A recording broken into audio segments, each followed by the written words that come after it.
In this video, I present to all of you major traditions of economic sociology from two prominent classic sociologists, Karl Marx and Max Weber, with their insight on economic sociology. Karl Marx was obsessed with the role of the economy in society and developed a theory according to which the economy determines society's general evolution.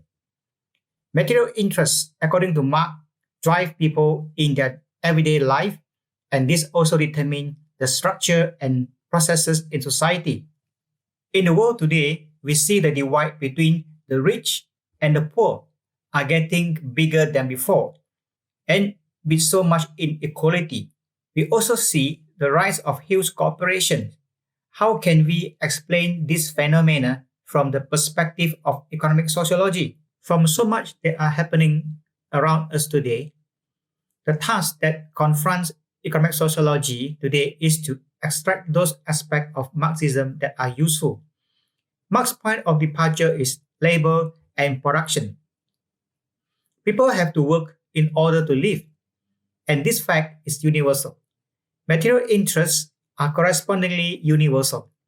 Labor is social rather than individual in nature, since people have to cooperate in order to produce. Marx was very critical on economists for their use of the isolated individual. Marx criticized Adam Smith's idea of the invisible hand of the market, which refer to self-regulating behavior of the marketplace that claim individuals' effort to maximize their own gains in a free market benefit society, even if the ambitious have no benevolent intention. According to Marx, he argued that classes typically oppress and fight others, and the only way to write about the origins of capitalism in the 16th century is in the letters of blood and fire used to drive workers. Second, he argues that the most important interests are of a collective nature, and these interests he referred to class interests. Third, he argued that these interests will only be effective if people become aware that they belong to a certain class. In Marxism, there are two concepts of class for itself as opposed to class in itself. According to Marx, class in itself is the category of people having a common relation to the means of production. For example, employers and employees are two different categories of people. Employer who own the capital compared to employee who did not own any capital. On the other hand, class for itself is a stratum organized in active pursuit or through collective action of its own interests. According to Marx, class in itself began to take place when workers become conscious of sharing common grievances against capitalists, and eventually they develop an awareness of themselves as forming a social class opposed to the bourgeoisie, and thus becoming a class for itself. They are the proletariat. Today, we can see trade union is an example of class for itself, which represents workers' interests. Relatively, Weber's contribution to economic sociology is greater than Marx. How can we explain people's action? According to Max Weber, interests, both material and ideal, directly determine people's action. Weber's work was very much dependent on the notion of interest of his time and had made it more sociological. Weber's most influential work, The Protestant Ethic and the Spirit of Capitalism, as well as studies of the economic ethics of the world religion, such as his collected essay in the sociology of religion, economy and society, and general economic history, contains much interesting material for the economic sociologists. The Protestant Ethic and the Spirit of Capitalism is a study of the relationship between the ethic of ascetic Protestantism and the emergence of the spirit of modern capitalism. In collected essay on the sociology of religion and economy and society, Weber developed a taxonomy that distinguish four types of rationality that include instrumental, value, formal, and substantive. This shows that Weber's concept of rationality is much broader than economists' concept of rationality. Weber argued that the science of economics should be broad and umbrella-like. It should include not only economic theory, but also economic history and economic sociology.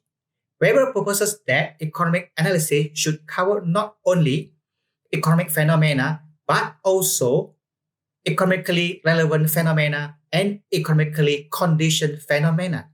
Economic phenomena, according to Weber, consist of economic norms and institutions, often deliberately created for economics end, for example, banks and stock exchanges. On the other hand, economically relevant phenomena are non-economic phenomena that under certain circumstances may have an impact on economic phenomena. As in the case of aesthetic Protestantism, where Weber argues that the religious ideas of groups such as the Calvinists play a role in creating the capitalist spirit. His idea of economically conditioned phenomena are non-economic phenomena that to some extent are influenced by non-economic phenomena. These phenomena are, for instance, arts and taste. Other example is a type of religion that a group feels affinity for it, partly dependent on the kind of work that its members do. Conversely, economic theory can only handle pure economic phenomena in their rational version. Economic history and economic sociology can deal with all three categories of phenomena. In Weber's formulation, economists study pure economic action, which is exclusively driven by economic interest or desire for utilities. Conversely, economic sociologists study socio-economic action, which is driven not only by economic interest but also by tradition and emotion. Furthermore, it is always oriented to some actors. In economy and society, Weber argues that economic actions of two actors who are oriented to one another constitute an economic relationship. This relationship can take various expressions, including conflicts, competition, and power. He argued that if two or more actors are held together by a sense of belonging, their relationship is communal. And if they are held together by interest, it is associative. According to Weber, economic relationship and as well social relationship can also be open or closed. Property, for example, represents a special form of closed economic relationship. Why it is closed? Because if you own the property, others cannot claim to own it. Conversely, economic organization constitute another important form of closed economic relationship. Some of these organizations are purely economics, while others have some subordinate economic goals, or have as their main task the regulation of economic affairs such as trade union. Weber claimed that market, like many other economic phenomena, is centered around a conflict of interest, in this case between seller and buyers. A market involves both exchange and competition.